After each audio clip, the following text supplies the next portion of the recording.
This is unbelievable. I'm reading a tweet and I had to go and open the Variety article. I got a YouTube channel. Why not just go live and see it for myself? Because Variety is reporting that Sony, they didn't even need Spider-Man. That's not even their headline by Adam. Adam doesn't know that's the biggest story is that Sony decided not to use Spider-Man at all. Like it was their choice.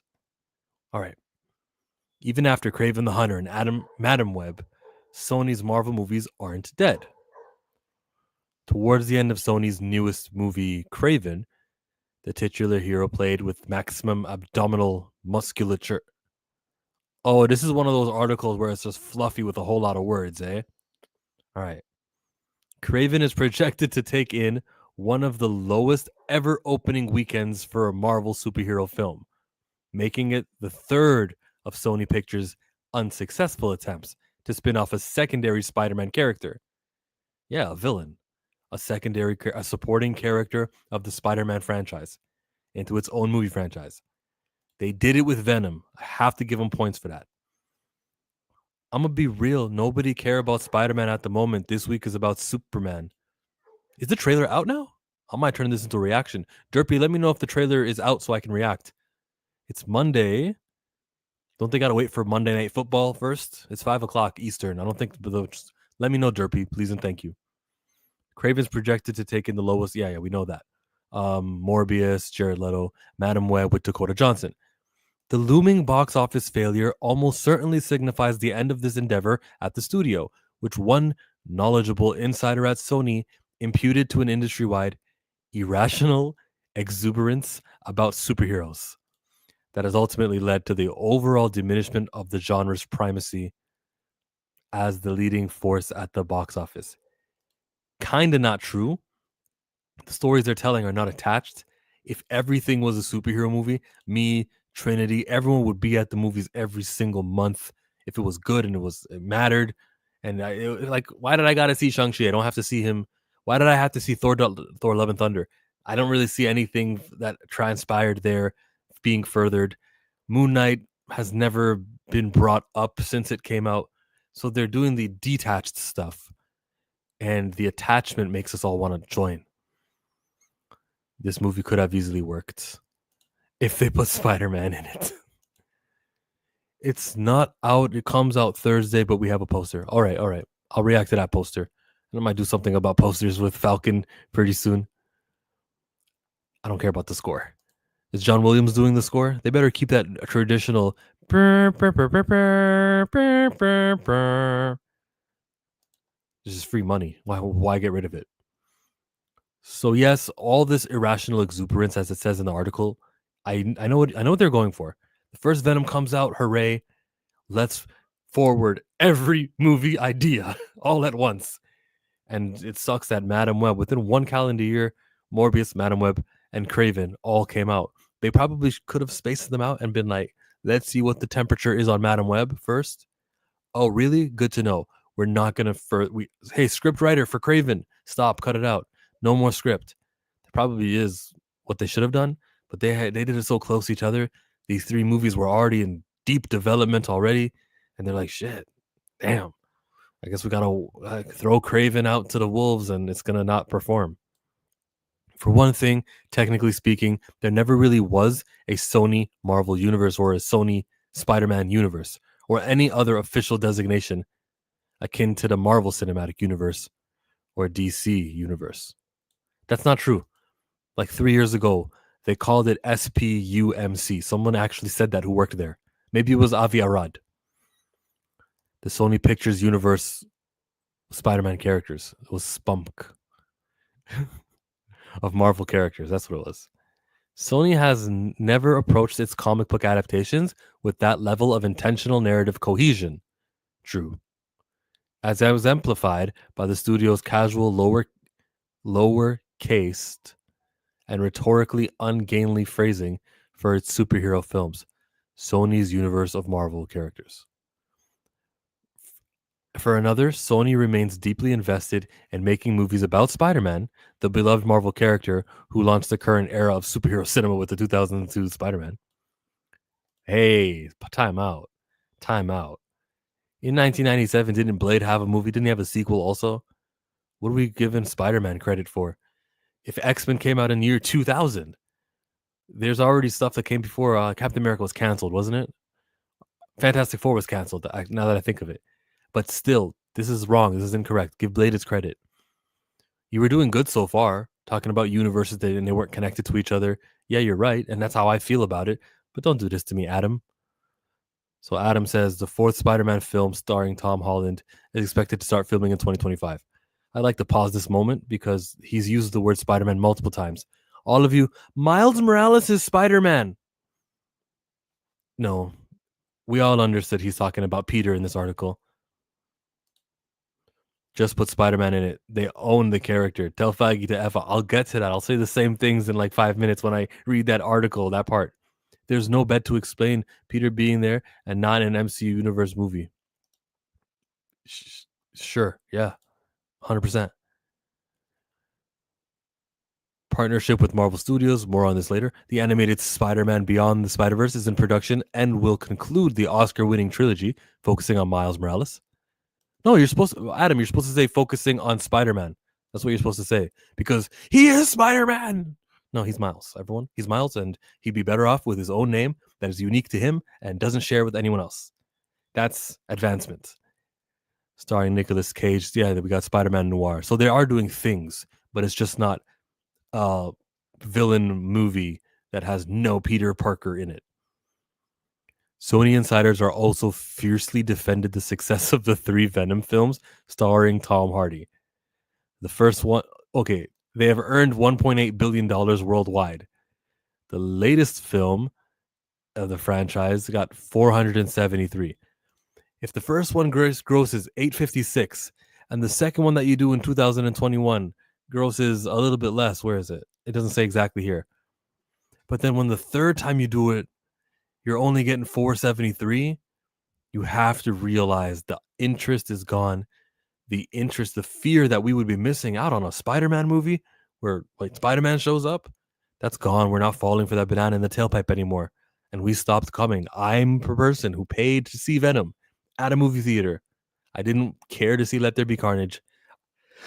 I didn't even react to the trailer for the one with Null in it. So there's no financial reason for Sony to stop making Venom movies anytime soon.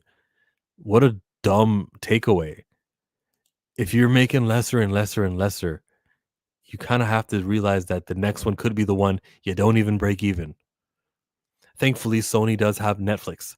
Netflix got first dibs. They can pay to put their Sony movies on their streaming service. And that's awesome. You don't have that with Disney. If you see a Spider-Man, a Disney Ant-Man movie, Ant-Man, well, it goes straight on Disney Plus. It doesn't go to Sony, Netflix. It doesn't go to anyone else. No one is paying money to get this movie on a streaming service, but yourselves. So one pocket is paying the other pocket. This creates money. So it's great that Sony has that deal. In the live chat, people are saying Spooderman. I sent it on Insta. I'll check it right now. Just put Spider-Man. Yeah, we know. Assalamu alaikum. It's Morbin time. It's Morbin time.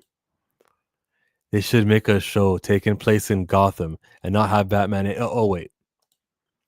You know, the creatives of that show are geniuses. Matt Reeves did a good job with the Batman. He's using the same character that he used in Batman the movie with Penguin. And there's enough association. Everything I'm telling you, Trinity, is my interest. It's what I care about. I didn't watch the Penguin. I said this is a dead universe. This isn't a character who is this hero. I don't want to watch a bad guy. The genre didn't really mean anything to me. The crime stuff. I've seen enough of crime stuff. It wasn't for my liking. If you liked it and majority of people liked it, there's an audience for it. And like if we had a box office result that we could show, I would tell you about how they need to continue doing the Batman on Max. I can't say that. I don't know. Craven time. Okay, Craven time. Fine. It did so well at the box office that Sony will make one more Sinister Six ripoffs. Yeah, they'll never make another Sinister 5. They won't try anything with the Sinister group anymore. Somebody really likes alliteration there. It's crazy how Sinister Six was on everyone's tongue. All these characters are famous because they went up against Spider-Man. Says Jeff Bach. Jeff Bach, you know what you're talking about. Unfortunately for Sony, they had a taste of success with Venom, and that kind of spoiled everything for them because they thought they could just spin off all of these characters. Somebody give Jeff Bach, the exhibitor relations analyst, a raise. They thought they could just spin off all these characters. I don't think they realized that Venom could carry a franchise, whereas those other characters could not carry the franchise. To not have Spider-Man in these films was the fatal flaw. Sony is far from alone in aggressively expanding its superhero portfolio at the end of 2010s, only to weather a sharp decline both in quality and audience interest in the 2020s. We know what he's going here with this writing. It's superhero fatigue. Nah. You killed Iron Man. You got very unconcentrated, and we haven't had an Avengers movie to tie things together. That's the issue. Or Justice League movie. But the studio was caught in a unique catch-22 of its own making. The unprecedented deal between the studio and Disney's Marvel to share Spider-Man within the MCU starting in 2016, and then Homecoming. Yes, we know. The partnership in which Marvel, Kevin Feige, and former Sony's Amy Pascal produced the Tom Holland-led Spidey films for Sony Pictures has been fabulously lucrative. Yep, they made $3.9 billion, but it also siloed off Holland's Peter Parker from any Sony projects that aren't officially part of the MCU. Everyone uses the term MCU, and I find people use it incorrectly. A universe could be distributed by Paramount Pictures, Disney, Netflix. It doesn't matter. The universe is the world in which the character takes place in. Tom Holland and Venom are in separate universes. At the end of Venom 2, we saw Venom join the MCU when the thing on the TV, remember? And everything changed colors. And then at the end of No Way Home, Venom left the MCU at that bar in Hawaii. The universe matters. That's not anything. There's no contract for anything with the word universe in it. Marvel Studios is probably the words they use, and Sony Pictures is the word they use. Okay. The corporate entanglements with August. The corporate entanglements when studios tries to work together are really hard, says one top executive with extensive experience in the superhero space. Was that Kevin Feige? Nate Moore? Amy Pascal? The only guy who could know that is Kevin. Sony has no flexibility. Oh, that's why Kevin wasn't named, because he was going to say something negative right here. Sony has no flexibility. You guys think this is Kevin? I think it could be Kevin. I don't know for sure. They have a cage that they have to work in, and they're just trying to make one good movie at a time. According to one source, the deal with Disney never precluded Sony from using Spider-Man in its movies that didn't bear his name.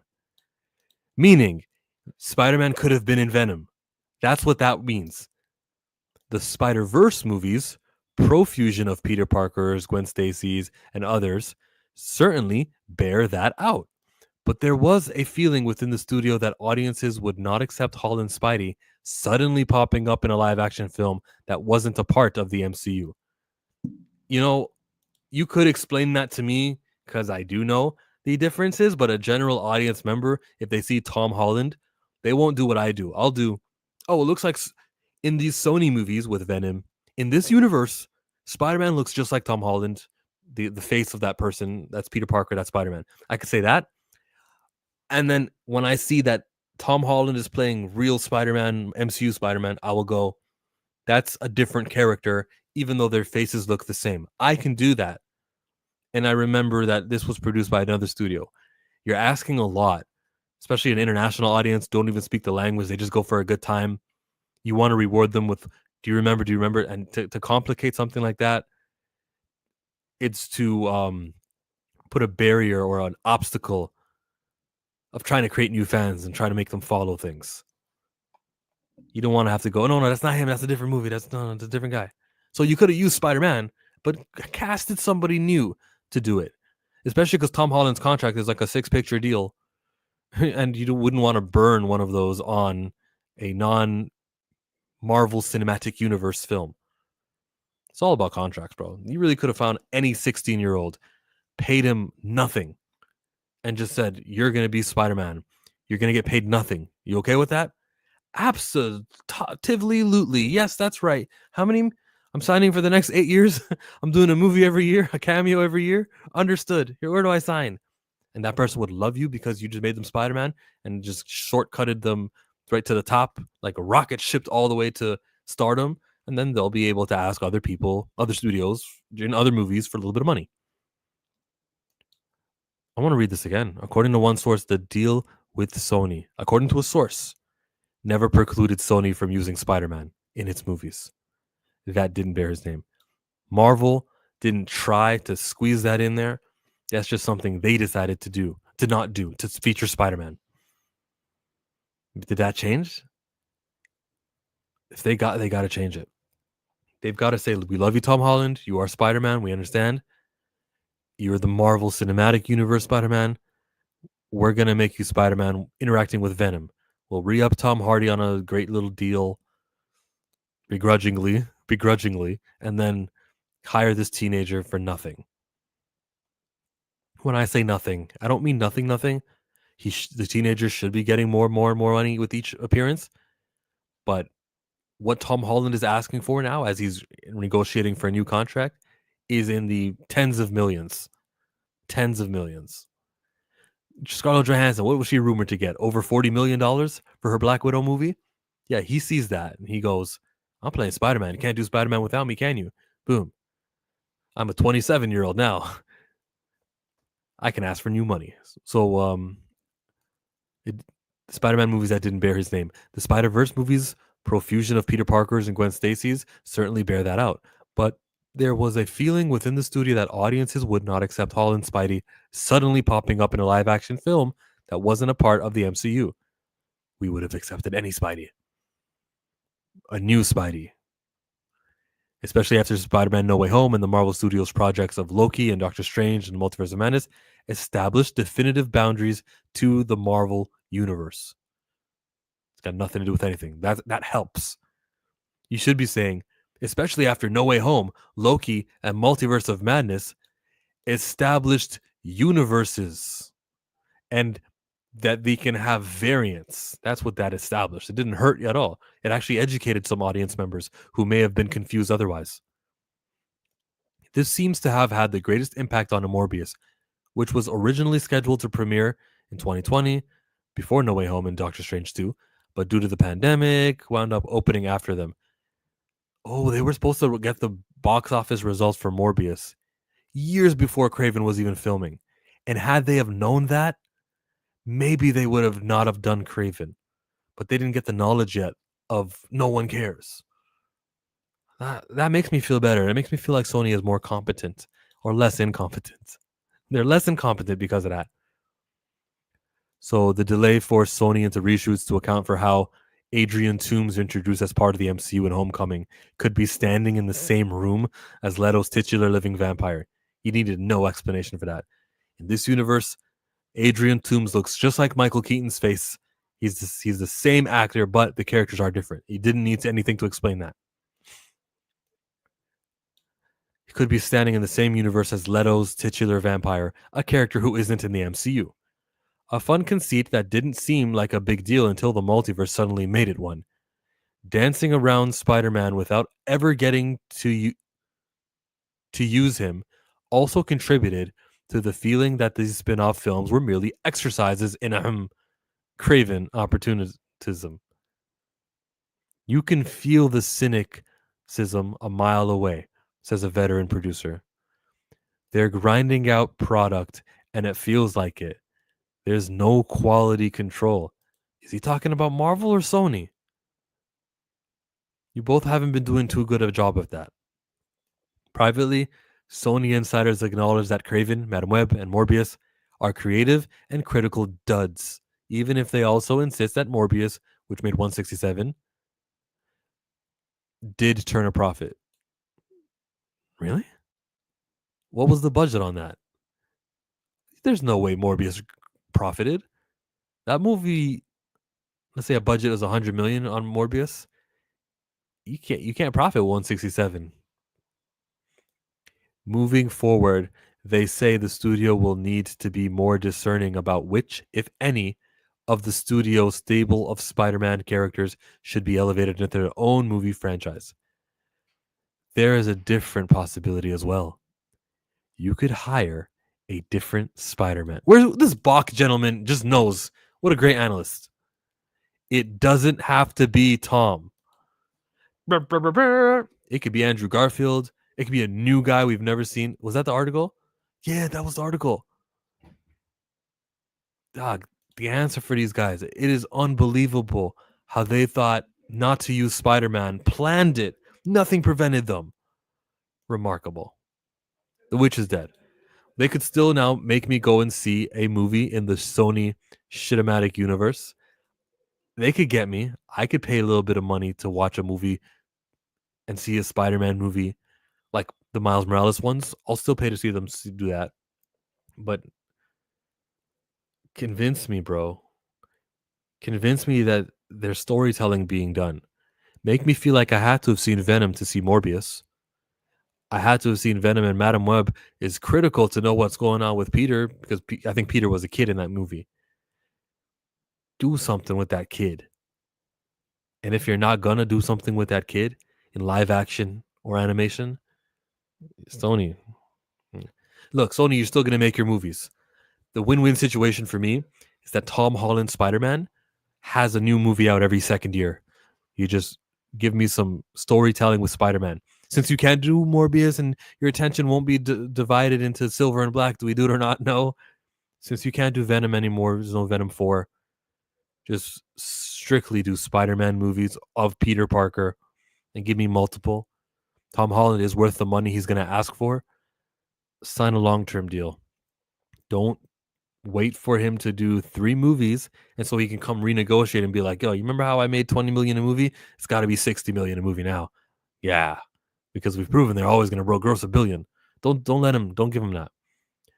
Make sure that the negotiations you do right now with Tom Holland Spider-Man, MCU Spider-Man, make sure that you can solve that for the long term so that movie number 10 isn't costing you an arm and a leg. It's worth doing. Shout out to Tom Holland for the successful acting he's been able to do. His team, John Watts, everyone who's contributed to those movies, because he's going to be he's covered. He's taken care of already, but the next stage of his life, he'll be good. Get behind him. Talk to Sony, talk to Marvel and tell them, we'll give you one of our characters that we were going to do. Okay. It'll be an MCU show. Here's our character. Guys, let's work together on this character. Spider-Woman, Jessica Drew, figure it out. Venom, figure it out. Make the characters included in Marvel. And when I said Venom, I did not mean Tom Hardy Venom. It doesn't have to be him. It can be. Hey, I just hopped back into this universe. Oh, what is it about this universe? Or something can happen at Secret Wars where all of the universes end. It's Battle World and Venom, Tom Hardy Venom that we all have seen for 3 movies. Venom is there. And what a reward, because we watched these Venom movies. We know who Tom Hardy is. What a reward for the audience who's been watching these disjointed multiple universe movies, the X-Men movies from the 2000s. Have all of them in one movie. Battle World is the place to do it. Sony, just give them permission to use Tom Hardy Venom. You were done with him anyway. Have Null be featured in the new Spider-Man movie that's taking place in Battle World. Like in between the Secret Wars and the Doomsday. Have Null be used there. There's ways out of this where you can work with Marvel Studios and have movies underneath their umbrella in the MCU, in layman's terms. Or because the MCU is going to be over after, Battle World, in the universe, the only one that exists. It would be really cool if even Miles Morales' movie just kind of ends and it goes, wait, what happened? The universe just encouraged. There was an incursion. Miles, we need you. And you see like a live action Tom, and he puts his hand out. He sticks his hand out. Miles Morales sticks his hand out. He steps through the portal, and he turns into a live action Shamik Moore. Dude, that would be a great post credit scene when they could just mix every universe into this one Battle World Spider-Man movie, and then Secret Wars, where we can have Kim Possible show up. I'm stunned that Spider-Man was allowed to be used by Sony, and Amy Pascal or Avi Arad, one of them said, "We don't need him. We can do it just like we do Venom without Spider-Man." You live and you learn. Hey, we're about to learn with the Brave New World. You can't just call the movie Captain America and expect to make the same amount of money. Shout out to Brave New World. I'm chill. Shout out to me. King Sport Cal. Shout out to you. That would be cool. Everyone who popped in here. Second Stream Marvel. Adnan. Derpy. Oh, Derpy, you said you sent me a message, didn't you? Let me go to my Instagram. Just give me a second. If you're still here, Derpy. Messages.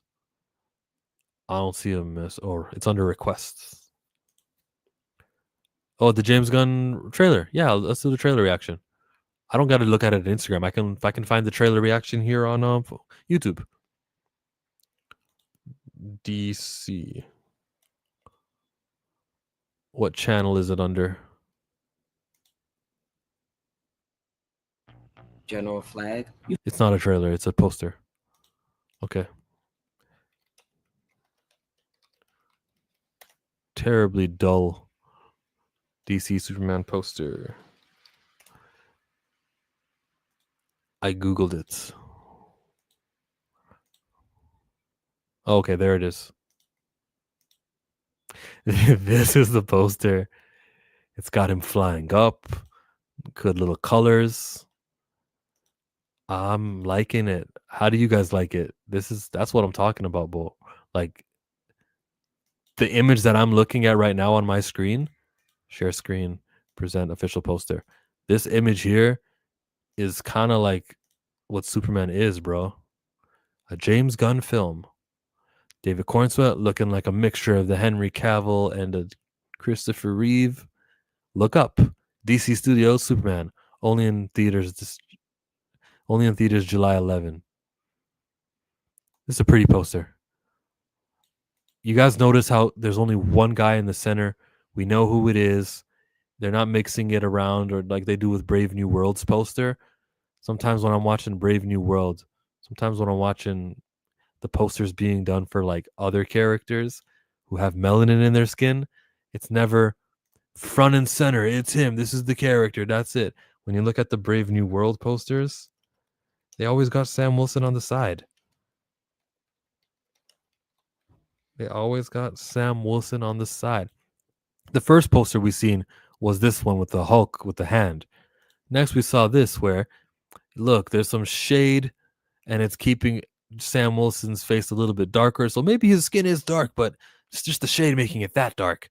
Like you're apologizing for his melanin. It really irked me, pissed me off. Some of these are fan posters. And then the most recent one, Captain America poster, I'll find one that came out this week. The most recent one was sad. Yeah, it's this guy here. You can't see it right now because I don't have the screen. Copy, paste link. This is like, whose movie is this? The other Captain America movies didn't look this way. They're really ashamed that they put a man of that skin tone in a movie. They're not up front with it. He's all the way there. He's on the side. His face is just as big as Harrison Ford's. He's not in the center. It's about everyone else. Like, what movie has Sam Wilson as prominent as we just saw with Superman? And also, which movie poster emphasizes his melanin? I don't want to see like a different paint style to mask melanin. It's shady. I'm gonna keep noticing these things and I'll keep calling it out. If you're a member like Glimmercast, you should expect a breakdown and analysis of everything. Yo, chill. Hey, Rhea, we are out. You hate to see it. You do hate to see it, but I call it out because this is their third go around at a poster, and still we don't have what the other Captain America posters look like. I'll focus on that, guys. You'll see it. Members will see it first. And no, members will only see it. I'm not going to do that for this. I've probably done it already. Go see what I have to say about the Acolyte and how they use the posters there and how they use trickery there. If you're a fan, if you haven't already seen it and you like my content, I made comments on the Star Wars posters. Stick with me. I'll end the stream now, but just stick with me. I'll put it in the live chat right now. Tabasco and everyone who joined, chill out.